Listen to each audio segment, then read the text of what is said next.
一命二运三风水，风水好坏和你大有关系。欢迎大家来到今天的小酱汁命理讲堂。今天小酱汁主要给大家讲讲15种窝囊废面相，一生软弱受欺负。我们大家都知道，如果一个人既胆小又没主见的话，那么就很有可能被别人掌握命运。对于胆小没主见的人来说，他们是干不成什么大事的。那么在面相中，如何看出哪些人属于软弱无能呢？今天小酱汁就和大家说说。1. 耳廓不起。在相学中，耳朵主智慧，在外层的耳轮代表着一个人的人际交往态度，耳轮包裹的那一块突出的软骨称为耳廓，代表着一个人的自我和距离感。如果一个人的耳廓平而不起，再加上两眼之间的距离较宽的话，这种人大多为人处事方面非常的低调，不善于表现自己，也不爱出风头，性格柔弱，缺乏主见，经常容易被别人牵着鼻子走，而且非常的没有自信，容易被人使唤，特别容易受别人的欺负。2. 鼻梁低，鼻小。鼻子在相学中为财帛宫，代表着一个人的自我、自尊和自信。如果一个人的鼻子较小或者鼻梁低凹的话，首先看上去缺乏美感，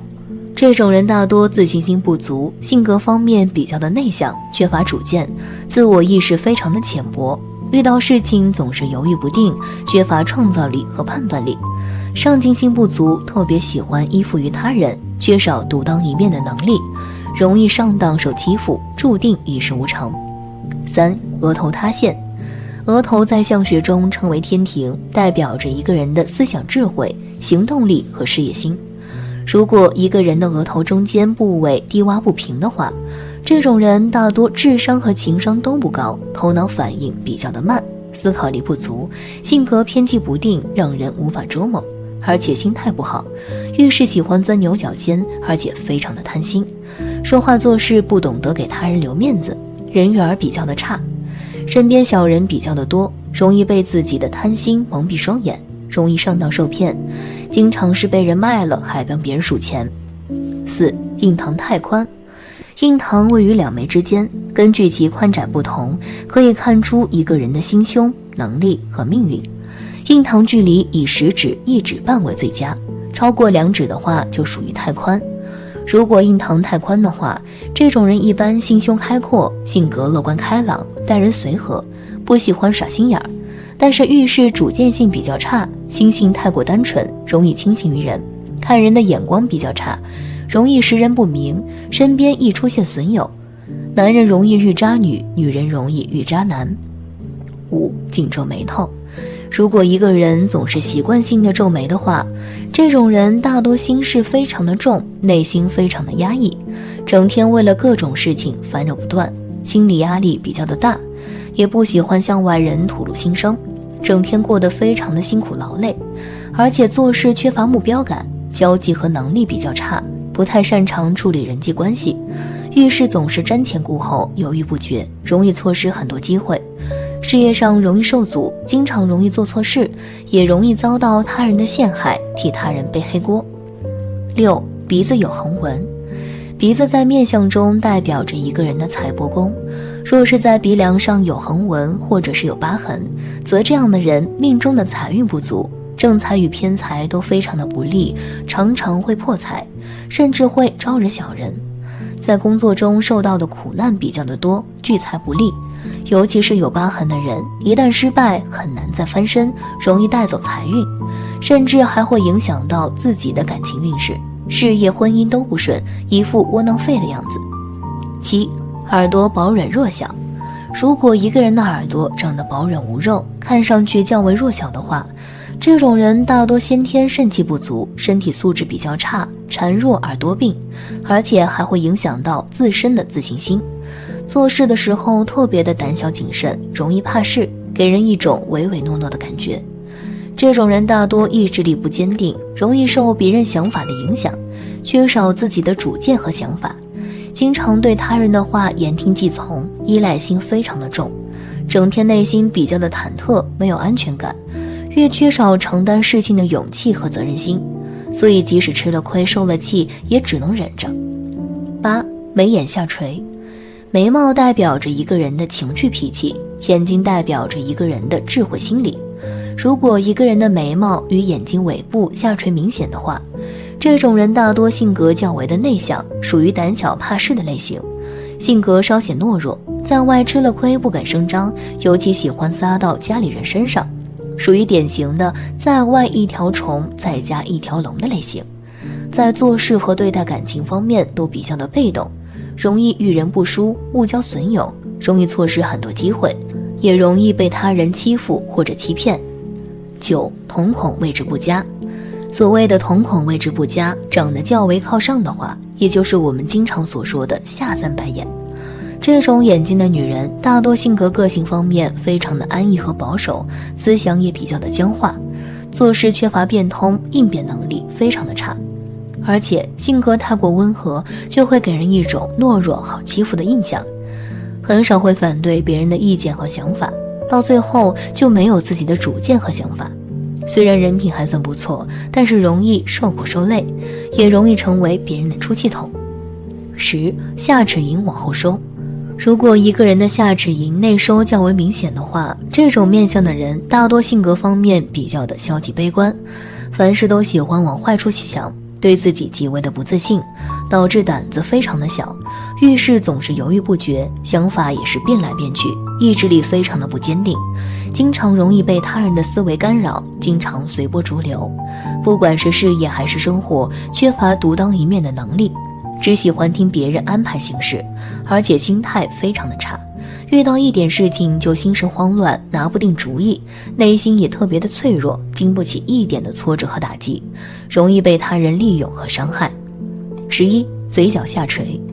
若是一个人的嘴角下垂，两边的嘴角向下耷拉，则这样的人天生自带消极体质，做什么事都不会付出全部的精力，常常是当一天和尚打一天钟，不肯多付出一点，看到不公的事情常常不断的发牢骚，性格固执不变通，在事业上非常容易受挫，获得的困难也会比较的多，一生波折不断。在面相中，嘴角上扬为吉相，爱笑的人通常运势都不会错，能够获得好的发展。12. 下巴短小。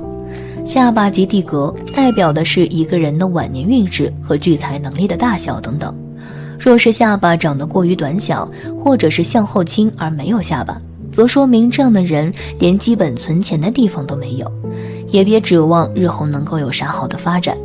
而且大多数情况下，下巴长得短小之人性格都会是窝囊懦弱之相，婚后的生活也很难会有啥大的发展，晚年注定孤苦伶仃，连温饱都是问题。13. 眼睛外凸。在面相中，若是一个人的眼皮薄，眼睛向外凸，从侧面就能够看得到眼白，则这样的人脾气会非常的火爆，做事没有原则性，眼界比较窄，为人精明多疑，城府深，自己没有多大的本事，却总会瞧不起人，在事业上高不成低不就，非常不适合做生意，意志力比较薄弱，一旦失败就很难再翻身，过得不上富足的生活，外强中干，中年多灾多难，受阻较多。14. 眼神浑浊无光。在相学中，若是一个人的眼睛长得浑浊无光，则这样的人整日看起来会非常的没有精神，自己也没有啥大的本事，日子多半都会过得比较辛苦，在工作上也是3天打鱼2天晒网，不肯付出努力，干啥都没有大的成就，日子多半都会过得比较辛苦，而且难以拥有好的发展，事业发展的精力也不足，还会拖累全家人的生活。15. 山根低陷或有横纹。山根位于两眼之间，属于鼻子的根部，代表着一个人的祖业和根基。古语中也有着山根低陷是此人的说法，当然这里面肯定不能用字面意思去解读。如果一个人的山根部位长得较低，或者是有横纹的话，幼年时期就会缺少父母的呵护和帮助，过得比较辛苦，中年时期运势也容易受到阻滞，工作和家庭容易遭遇变故和麻烦，而且这种人自信心严重不足，遭遇挫折后便很难翻身，一生的命运也比较的坎坷。看你一生命运，很多人身上都会有一些胎记，而这些胎记都有它存在的意义，随着年龄的增长会慢慢显现出来。有些胎记可能是好的，可以给主人带来好运，而有些可能是坏的，可能会带来霉运。那么你都知道哪些胎记是好的吗？不同位置的胎记又有什么样的命运呢？如何通过身上的胎记看命运呢？今天小酱汁就和大家说说最有福气的12处胎记。屁股下的胎记的话，那么有着寓意说法，就是说一生都胎记的位置与命运是能够衣食无忧，甚至就是一生里就是一个富贵的象征。在做事上更加看到了做事都是很顺利，所以一生都是很顺的。对于长在屁股下的胎记的话，带边的意思是衣食无忧，是富贵命的象征。屁股下有胎记的人做事都会非常的顺利。尾龙骨胎记，而如果是在尾龙骨方面里有胎记，可以说明在学习上能力更加的突出，就是小时候就是一个学霸来的，而且对于在为人处事上总是遇着能文能武，而且对于在表现里的天赋上更加有着让人更加羡慕起来的。锁骨两边有胎记，在锁骨两边如果是有胎记的话，可以说明在气度方面里都是会很大的，而且在生活里去看，那么都是不会太小气的一个人，而且对于在这个的时候都是会更加的好的受到人的尊重，所以其他的人都是很喜欢和这样的人在一起相处的。肚脐有胎记，与背部正中间的位置相对应的，自然也有肚脐了。胎记长在这里的话，也是非常吉利的。这里的胎记一般都意味着一个人的智慧，有着这样特征的人，一般都是有着聪慧头脑，并且处事的时候情商也是相当不错的，所以一辈子的发展很好。而且他们在金钱一道上也是非常有运势的，通过自己的努力能够得到很多。正如有一句话说是这样的，其内藏金，能变万金。肚脐和乳房之间有胎记，从这里去看，其实也是一个很受到人欢迎的，而且对于在生活里就是一个很人见人爱的一个，都是会有很多人愿意和这些人有着异性缘很好，而且也是会不管是在做事方面里，或者是其他人的说法上，都会有着可以受到人的尊敬的。大腿内侧有胎记，从大腿内侧里去看，都是一个比较隐藏的地方，而如果是在这里有痣的，那么可以说明这种的人都是很低调的。但是不要以为他们都是很低调的生活呢，其实他们都是很直接的潜力股，都是会很容易有着一鸣惊人的，而且这样的人都是很好交心的。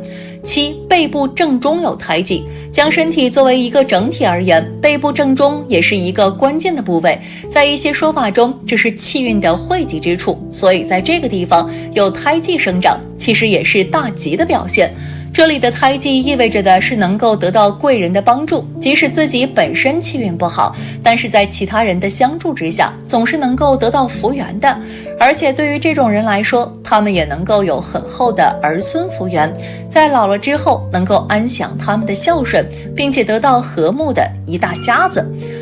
左脸的胎记，虽然说左脸的胎记都是可能影响人的美观，甚至很多人都不能接受，但是左脸胎记的人往往在一生里都是很富贵的人，一生都是有着很好的运气的。左脸胎记的人自身都是有着很努力，天生就是一个很能干很精明的人，在运势去看都是很不错，甚至就是在事情上都是很丰收的。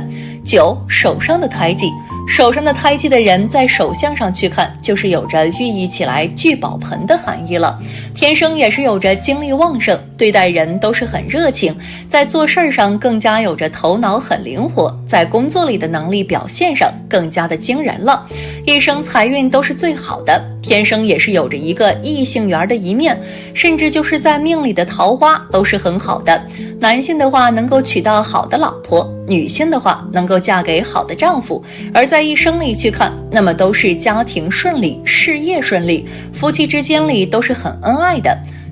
额头有胎记，额头有胎记，而且胎记大概是指甲盖这么大，其实是很不错的一种胎记。一方面，这样的胎记不会给人的相貌带来太大的损毁，反而会使得这个人很有辨识度。另一方面，额头有胎记是这个人聪明的象征。大家记不记得包拯的额头上有一个月亮？包拯断案如神，额头有胎记的人脑子很灵光，总是可以在别人还没有反过来的时候就已经把事情做得很成功。这样的人其实蛮适合去经商的，因为很善于抓住商机。11. 脸颊上有很大一块胎记。偶尔在路边我们也会遇到一些半张脸都是黑色胎记的人，他们看上去都是很严肃的，其实那是内心孤单的表现，因为他们从一出生就有可能受到来自家人的愤怒，稍微长大一点还会受到小朋友的嘲笑，慢慢的自己也无法忍受自己的样子。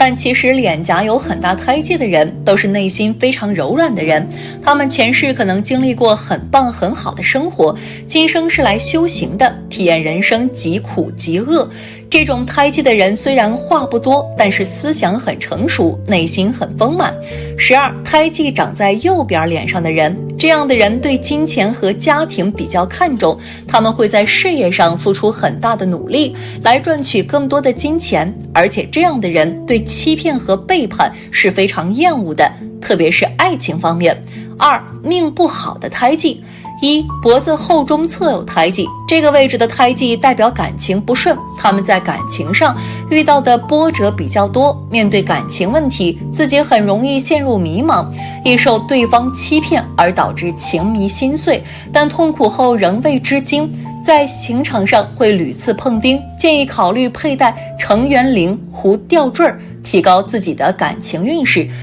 斩断让心忧心的烂桃花。2. 脚后跟有胎记，脚后跟有胎记，如果是黑胎记，代表厄运连绵，头碰着黑，总之是运质难以解开困局。如何逆转命运呢？那只有去掉这个黑胎记，才能让我们宏图大展，工作顺利，财运滚滚，福如东海。3. 锁骨与肩头之间有胎记，胎记图中讲到想锁骨再过些少进步，位置有致，寓意对朋友较舒爽，视钱财如粪土，不计较，比较大度，凡事吃亏也不会太过计较，这种人心眼好，但是运势就稍差了，晚年容易疲累。4. 后臂有胎记，这个地方有胎记的，对于他们的感情是不利。长在后手臂上的胎记，他们是因为自己的问题，因为不重视亲情的缘故，到了中年或者老了之后，就能够感受到这种弊处，感受不到家庭温暖，无人赡养。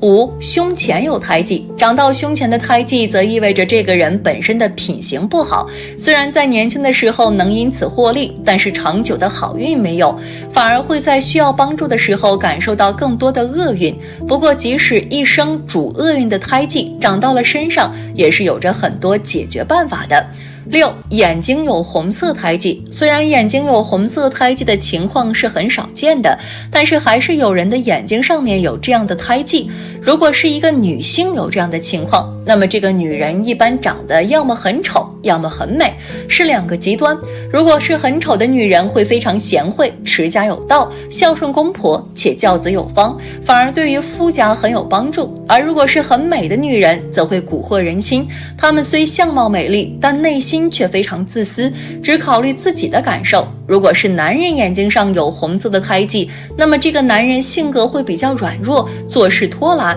别人给机会都不会有能力把控，其性格有偏女性阴柔的一面，很没有担当，不过做事情倒是很仔细认真。7. 胎记长在左边颧骨上的人，这样的人不受管教，听不进去别人的教训，所以他们非常容易和领导发生争执，事业上自然得不到领导的赏识。而且这样的人虽然脾气不怎么好，但他们没有什么坏心眼，非常容易相信别人，有可能会遭到心眼不正的人算计。胎记的影响有好有坏，长位置也会对人生有不同的影响。大家有可能因为胎记觉得难看而自卑，其实这是我们出生就带下来的标记，所以不要觉得不好看，因为这是命中注定的事情。称之为颈或项，脖子在相学中也是较为重要的，有上浮一手之谓动，下居四体之谓量的说法。意思是上接头部，头缘以象征原始，下通身体主干，以及延至于四肢躯干，以象征万物的逐步繁衍，是身体的特殊位置，且又是思想与行动联系的重要连接位置。因此，对于脖子的重要性是不容小视的。脖子正直、丰隆、光润的人大贵，正直、丰圆、坚实的人大富，丰圆、皱叠如衣服的人有富也有寿登。因此，脖子在相学中的重要性也很突出。以下，小编从脖子的几个方面讲解一下由脖子了解人生的富贵贫贱，希望大家受益。一、脖子的宽厚，也就是指脖子从正面看上去的粗细程度。脖子应以丰圆结实为佳，也就是脖子要饱满圆润，肌肉结实，肤色以光润亮泽为佳。此类脖子的人在运途上会有不俗的表现，财运上也是较好的，事业也不用过于劳心费力，甚至还会有不劳而获的可能，同时也会福及家人，进而也会有助于家运的旺盛。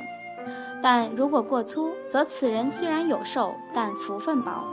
反之，如果脖子过细，肌肉松弛的话，则运途相对难以十分通达，事业上也需要有一定的耐心和磨砺，财运相对来说也是劳多功少，想要有突出的表现，也是需要一定的努力，甚至会遭遇瓶颈而不能自拔等。同时，脖子过细的人也容易出现消极的情绪，容易出现怨天尤人或自暴自弃的不良情绪。二、脖子的长短。脖子的长短要看个人的胖瘦情况而定，如果身材较胖，则脖子可以稍短一些；如果身材偏瘦，则脖子可以偏长一些，但不可过长，也就是肉多则包裹的也相对多一些的情况。此类人做事相对较为顺心，机遇较多，贵人多助，事业也能较为顺畅，属于逐步稳中有升的状况。家庭圆满和美，能够获得家人、朋友、同事等的支持和帮助，所以在个人运途上也会表现得蒸蒸日上。反之，如果身材偏胖，脖子也偏长，瘦人脖子还偏短的话，此类人做事则是往往不尽如人意的，相对不顺或阻滞也会较多，且容易与人出现争执矛盾，待人接物也要小心谨慎，小人是非也是较为多见的，需要谨防因他人之事而惹祸上身。同时，脖子过长的人嫉妒心也较强，不利于人际关系。三、脖子的喉结。喉结是男性生理比较突出的表象，但无论从面相还是体相上来说，过于露骨的情况都是不利的，所以脖子上的喉结过于明显也是一个败笔。所以针对于较胖的人来说，如果喉结过大，则会更为不利，其不利主要表现在运途上，以至于经常出现困难和阻滞，烦心事也相对较多，财运方面也相对较差，容易招致破财和疾病血光的状况。针对较瘦的人来说，如果喉结过大，则也会有所质破，诸事萧条，发展难以相继，运途也是坎坷较多，过于露骨的情况总会带给自身艰难的处境，越突兀则也是越困窘的情况。但如果脖子上没有喉结，或者喉结可以忽略不见的话，此类人相对在运途也会比较平坦顺利，即便遇到某些坎坷困阻，也能逐步迎刃而解，或临难有救，财运上也会有不错的表现。四、脖子的经脉。经脉也就是脖子上的血管和支撑脖子运动的筋，血液是供养头部营养的十分重要因素，但如果血管过于暴露在皮肤的表层，则此类人做事喜欢张扬，且容易激动，很多情况下都容易莽撞盲从，没头没脑，但在与人打交道的过程中，则也相对的不计小节，容易与人亲近，因此相对来说比较容易接触。血管如果较为贴附着皮肤，不是很明显的暴露在表层的话，则此类人做事比较细心认真，甚至会有较为被动的情况，不容易盲从激动，待人接物也比较得体大方，甚至会有心急较多、想法较多的情况。5. 脖子上的纹路。纹路就是脖子上的横纹，如果脖子前面的横纹正好在喉结之上，则说明运途阻滞，难以发迹，且有自困愁成之忧。如果脖子前面的横纹不在喉结上，则说明福气较高，但若横纹过多，以至于4、5条以上，且过于深暗，则同样也是运势衰落的征兆，且身体健康较差，有力不从心之感。6. 脖子的倾仰，也就是脖子朝前倾还是朝后仰。如果脖子略为前倾，则此类人性情温和，做事相对较为顺畅如意；如果脖子略为后仰，则此类人相对较为严厉，做事一板一眼，难以融通；如果过于前倾，则此类人心计较多，做事细致认真，但过于多劳，且稍有自卑自义之感；如果过于后仰，则此类人性格较弱或较强悍。若脖子中正直立的人，虽然性格正直，但稍显浮薄。7. 脖子的比例，也就是脖子与头身的比例情况。如果比例相对匀称的话，运途较好是肯定的，事业上也能有较好的发展。若再能把握机遇，则非常容易做出成绩。此类人性格较为稳定冷静，遇到突发情况时也能理智地处理问题，也容易获得他人的信任。反之，脖子与头部比例失调过于明显的话，则各方面都会有不尽如人意的地方，且还需要谨慎慢性疾病的侵扰，注意经济存续，谨慎入不敷出。总而言之，脖子歪斜、细小、示弱等都不是栋梁之材，很难有大的发现。斑痕无状、色泽不洁等，也是性情孤僻、反应迟滞之人。虽缘谨而常闲者，最终也是清贫；仅取歪斜者，究竟也是性毒。今天就讲述到这里，欢迎大家订阅我的频道，你们的支持是我最大的动力。有好的建议，欢迎留言评论，下期再见。